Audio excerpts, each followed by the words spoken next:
వివిధ భారతి యూట్యూబ్ ప్రేక్షకులకు స్వాగతం, సుస్వాగతం. పరమానందయ్య గారి శిష్యుల కథలలో భాగంగా ఈరోజు మనం వినబోయే కథ పేరు మంత్రమా మజాకానా. ఆ ఊరి వాళ్ళంతా పరమానందంతో పరమానందయ్య గారికి బ్రహ్మరథం పట్టారు. అంతేకాదు, పంతుళ్ళ అగ్రహారం అనే ఆ గ్రామానికి అంతకాలం నీటి వసతి కల్పించకుండా పన్నులు వసూలు చేసుకుంటున్న రాజవారసత్వ దాయాది వీర్రాజు విధి లేక ఆ ఊరి మీద కూడా తన హక్కుని వదులుకున్నాడు. అతని ముఖం చిన్నబోయింది. అది చూసిన బైరాగి అతన్ని అనునయిస్తూ, ఈ మాత్రానికే ఇలా ఇదైపోతారేంటి? ఈ అగ్రహారం పోయినా ఇంకా 6 ఈనామీ గ్రామాలు తమ చేతుల్లో మిగిల్చేడ్చాయి కదా. అవి చేతుల్లో ఉన్నంత వరకు తమ అధికారానికి దర్పానికి ఢోకా లేదు. వాటి సంగతి నేను చూస్తా, కానీ అదేదో కొత్త మంత్రం అన్నారే, దాని సంగతి ఆలోచించండి ముందు. ఆ మంత్రం చేతికి దొరికిందో చచ్చారన్నమాటే అని ముసిముసిగా నవ్వాడు. వీర్రాజు అనుమానంగా చూస్తూ, చస్తారా ఎవరు అని అడిగాడు. బైరాగి రుసరుసలాడుతూ, ఎవరో మంత్రప్రభావం తెలియందే ఎలా చెప్తాం, ఆ సంగతి నేను చూసుకుంటా, కానీ మంత్రం సంగతి తమరు చూడండి అన్నాడు భరోసా ఇస్తూ. వీర్రాజు నవ్వి, అయితే సరే, ఆ మంత్రం పట్టేస్తానన్నాడు ఉత్సాహంగా. ఆ రాత్రి 2 బళ్ల నిండా సంబారాలు వేసుకుని ఇంటికి చేరుకున్న పరమానందయ్య గారు పరమానందంతో తనకి జరిగిన ఘన సన్మానం విషయం భార్యాబిడ్డలకు తెలిపి, నాకింత గొప్పగా సన్మానం జరగడానికి కారణం వీళ్ళు. ఇప్పటి నుండి వీళ్ళు మనకి శిష్యులు మాత్రమే కాదు, పుత్రులు, దత్తపుత్రులు అన్నారు. భ్రమరాంబగారు ఆయన తన దోసిట్లో పోసిన 100 బంగారు కాసులని చూసుకొని తెగ మురిసిపోతూ, నిజం నిజం, మీరన్నమాట అక్షర సత్యం. ఒక్కగానొక్క ఆడపిల్ల, దీని పెళ్ళి ఎలా చేయాలా అని ఇంతకాలం దిగులు పడేదాన్ని. వీళ్ళు మన నట్టింట కాలు పెట్టారు. డబ్బే డబ్బు, బంగారమే బంగారం. కడుపును పుట్టిన బిడ్డలున్నా ఇంతలా అక్కరకొచ్చేవారు కాదేమో.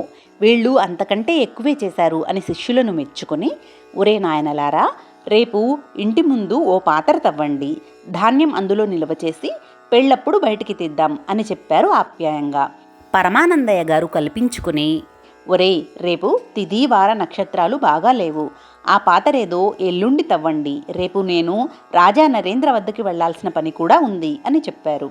ఆ మాటలు స్పష్టంగా విన్న పక్కింటి బ్రహ్మానందయ్య గారి భార్య బంగారమ్మ, ఒరే అప్పి, నువ్వు కూడా మన ఇంటి ముందర ఎల్లుండి పాతర తవ్వరా, యజ్ఞ సంభావనగా మీ బావగారు పట్టుకు వచ్చిన ధాన్యం బస్తాలు పాతరలో పాతేద్దాం, మీ బావగారికి కూడా రేపు బయటకు వెళ్లాల్సిన పని ఉంది అని చెప్పింది దర్పంగా.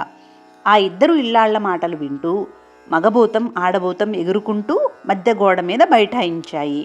భూతం గారు ముసిముసి నవ్వులు నవ్వుతూ, ఒసే మంగ, ఎల్లుండి మాకు చేతి నిండా పని లభించిందే, పాతర తవ్వాలి అన్నాడు.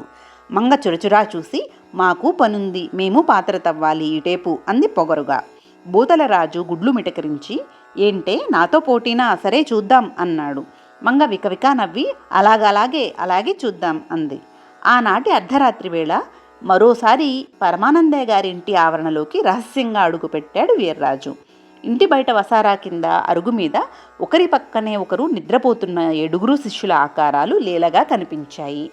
వీర్రాజు చప్పుడు కాకుండా అడుగులో అడుగులు వేసుకుంటూ కాకి కాపురం ఉంటున్న వేప చెట్టు వెనక్కి చేరి, ఒరే శిష్యులు, మంత్రాలు నేర్చి మాయలు చేసి నన్ను పిచ్చ పీకుళ్ళు పీకుతారా, ఈరోజు పట్టేస్తారా, మీ మంత్రం ఏదో ఇవాళ పట్టేస్తా, దుమ్ము దులిపేస్తా అనుకున్నాడు లోపల. సరిగ్గా అప్పుడే ఆది నిద్రమత్తులో పలవరిస్తూ, ఒరే శుక్ర, చెమట ప్రాణం తోడేస్తుంది, మంత్రం చదవరా అని అడిగాడు. శుక్ర నిద్రలోనే విసుక్కుంటూ, ఆ మాత్రం ఓర్చుకోలేవట్రా, రోజూ మంత్రం చెప్పలేక చస్తున్నా. ఒరే, ఈసారి మంత్రం పైకి చెప్పేస్తా, విని గుర్తుపెట్టుకో, రేపటి నుండి నీ మంత్రం నువ్వే చెప్పుకోవాలి అన్నాడు. సోమ నిద్రలోనే చట్టుక్కున లేచి కూర్చొని, సర్లే ఓయ్, మంత్రం చెప్పు అనేసి మళ్ళీ వెనక్కి వాలిపోయాడు నిద్రమత్తుతో. శుక్ర లేచి కూర్చొని నిద్ర కళ్ళు తెరవకుండానే, సరే ఒక్కసారే చీకటి పడ్డాకే మంత్రం చదువుకోవాలి, కోరికలన్నీ ఒక్కసారే కోరుకోవాలి, గుర్తుంచుకోండి, మంత్రం చదువుతున్నాను అన్నాడు. ఆ మంత్రం వినడం కోసం చెవులు రిక్కించాడు వీర్రాజు. బక బక బక బెక బెక బెక బక బక బెక బెక బక బెక బెక బక బెక బెక బక బక, అది మంత్రం.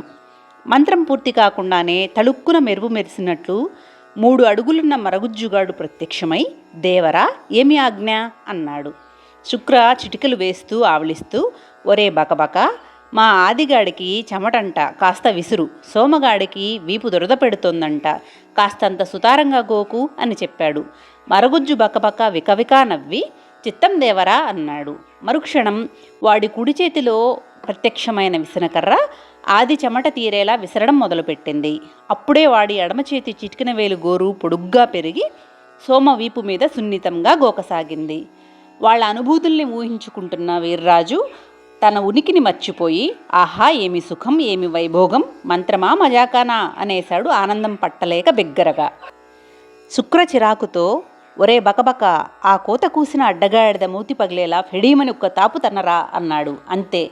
మరగుజ్జువాడు మెరుపులా ఎగిరి రివ్వున దూసుకొచ్చి వీర్రాజు మూతి మీద ఫిడీల్మని ఒక తాపు తన్నాడు.